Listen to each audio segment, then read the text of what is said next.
एक गांव में कालू गोले बनाता था। वो अपना ठेला लेकर गांव में जाता और गोले बेचता। गोले ले लो गोले, ठंडे ठंडे गोले, ऐसे वो चला चला कर गोले बेचता था। उसके गोले टेस्टी होने की वजह से गांव के सारे पंछी उससे पास गोले खाने आते थे। एक बार कुछ पंछी गोला खाने के लिए आए। तभी कालू से कहता है कि गोले ख़त्म हो गए हैं। तब वो उदास होकर वहाँ से चले जाते हैं। ये देखकर कालू बोला, हर रोज़ कुछ पंछी गोले ख़त्म हो जाने के बाद उदास होकर चले जाते हैं। हर रोज़ मैं गर्म पानी करके कितने गोले बनाऊंगा।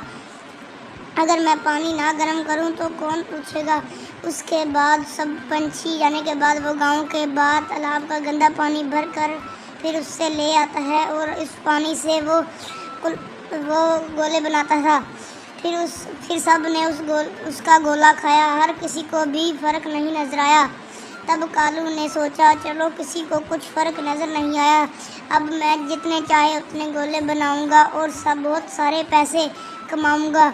ऐसे में कुछ पंछी वहाँ पर आए और कालू ने उसे गोले खिलाए। घर आने के बाद टूनी चिड़िया ने कालू से कहा, देखो कालू, तुम बहुत गलत कर रहे हो। इस तरह गोले बनाओगे तो पंछियों की तबीयत बहुत ख़राब हो जाएगी। देखो, तुम पुराने तरीके से ही गोले बनाओ, ज़्यादा लालच बुरी बात है। यह सुनकर कालू को गुस्सा आ गया। तभी कालू बोला, जब चुप कर, मैं ईमानदारी से गोले बनाकर कितना कमा लूँगा। अगर मैं सब के बारे में सोचूंगा तो मैं मर जाऊंगा। मुझे तो बहुत रुपये चाहिए। एक दिन गांव के राजा की बेटी बहुत बीमार पड़ गई। तब डॉक्टर ने आकर उसे देखा और महाराज से कहा, इसका पेट बहुत ख़राब है। राजकुमारी ने बाहर से कुछ खा लिया होगा, इसलिए इसकी तबीयत बहुत ख़राब हो गई है। तभी महाराज ने कहा, शांत हो जाओ डॉक्टर, मैंने बेटी से कहा था कि घर के अलावा बाहर से कुछ भी मत खाना। मेरी बेटी तो मेरी हर बात मानती है, पर इस तरह का बुखार उसे क्यों हो गया ये समझ में नहीं आता। तभी एक चौकीदार ने कहा, माफ़ कीजिए महाराज, राजकुमारी रोज़ जिद करके कालू के ठेले के गोलगप्पे गोले खाती है। हमने बहुत समझाया पर वो नहीं समझ। तभी महाराज ने कहा, मुझे पहले क्यों नहीं बताया। तुम जाओ और अच्छे तरीके से पता करो कि कालू गोले कैसे बनाता है। छुप कर सैनिकों ने पीछा छुप कर कालू गंदे पानी से तालाब ले जा रहा है, फिर उस पानी से गोले बनाने लगा। उस वक्त पकड़कर कालू को महाराज के सामने पेश कर दिया गया। तभी महाराज ने कहा, कालू, तुमने थोड़े पैसे लेकर पंछियों के साथ खेल खेला है। मुझे पता चला कि तुम्हारे गोले खाकर गांव के सारे पंछी बीमार पड़ गए हैं। इस तरह महाराज ने उसे डांटने लगा और उसे जेल में बंद कर दिया। दोस्तों, हमें ईमानदारी से काम करना चाहिए।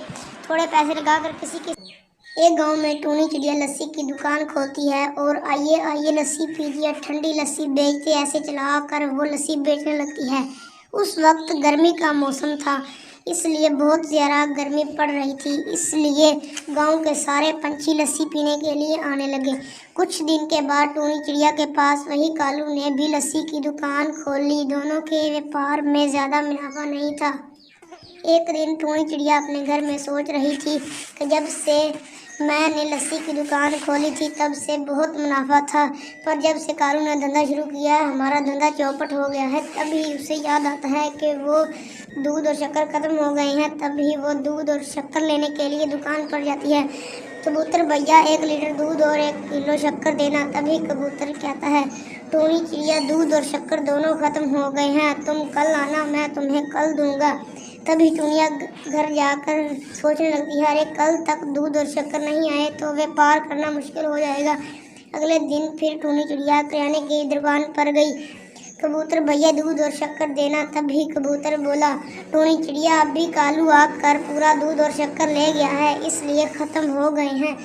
ठीक है, मैं कहीं और से ढूंढ लूँगी। फिर टूनी चिड़िया और दुकानदार के पास गई, पर टूनी चिड़िया को वहाँ से भी कुछ नहीं मिला। फिर वो गांव के और दुकानदार के पास गई और वहाँ से भी उसे दूध और शक्कर नहीं मिले।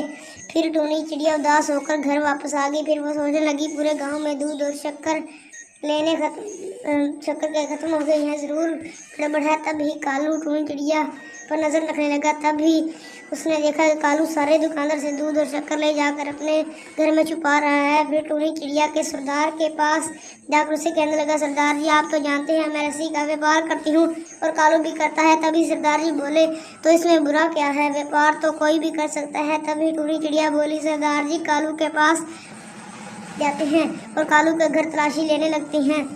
तभी सरदार को दूध और शक्कर से भरी बोरियां वहां पर मिलती हैं। ये देखकर सरदार जी कालू से कहते हैं, देखो कालू तुम्हारा व्यापार करने का तरीका बहुत गंदा है। अगर तुमने इससे नहीं बदला तो मैं तुम्हें जेल में डाल दूंगा। तब से टूनी चिड़िया का व्यापार धूमधाम से चलने लग गया और टूनी चिड़िया बहुत खुश हुई।